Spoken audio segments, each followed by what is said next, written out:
सुना सखी बतिया।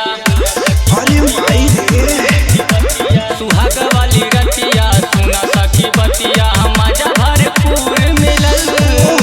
सुहाग वाली रतिया सुना सखी बतिया, मजा भरपूर मिलल। संझिया के किल्ली ठोका गईल रतिया भर पलंग हिलल। संझिया के किल्ली ठोका गईल रतिया भर पलंग हिलल। सुहाग वाली रतिया सुना सखी बतिया। सुहाग वाली रतिया सुना सखी बतिया, मजा भरपूर मिलल। संझिया के किल्ली ठोका गईल रतिया भर पलंग हिलल। संझिया के किल्ली ठोका गईल रतिया भर पलंग हिलल। संझिया के किल्ली ठोका गईल रतिया भर पलंग हिलल। पलंग हिलल। संझिया के किल्ली ठोका गईल रतिया भर पलंग हिलल। हमरो सजन महना जाने कब से राहे मूड बनैले। आवत नियरवा सट के पजरवा कोरा में हमके उठैले हो। कोरा में हमके उठैले हो। हमरो सजन महना जाने कब से राहे मूड बनैले।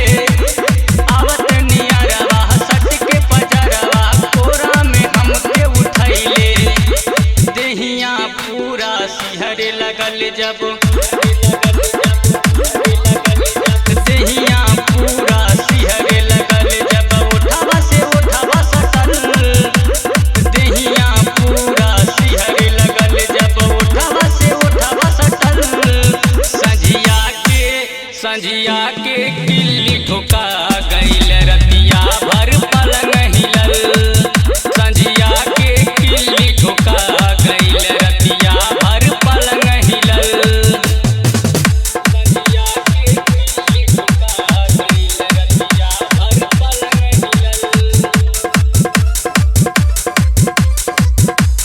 पलंग हिलल। संझिया के किल्ली ठोका गईल रतिया भर पलंग हिलल। घर के लाइट बुता के ये सैया दिहल कमर में दरार। का बताई तोहके ये साखी मिलल देहाती मराद। घर के लाइट बुता के ये सैया दिहल कमर में दरार। का बताई तोहके ये साखी मिलल देहाती मराद हो। दीपक ब्रिज से सूते न दिहले।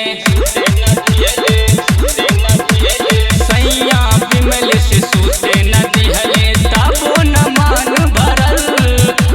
सैया विमल से सूते न दिहले, तबो न मान भरल। संझिया के किल्ली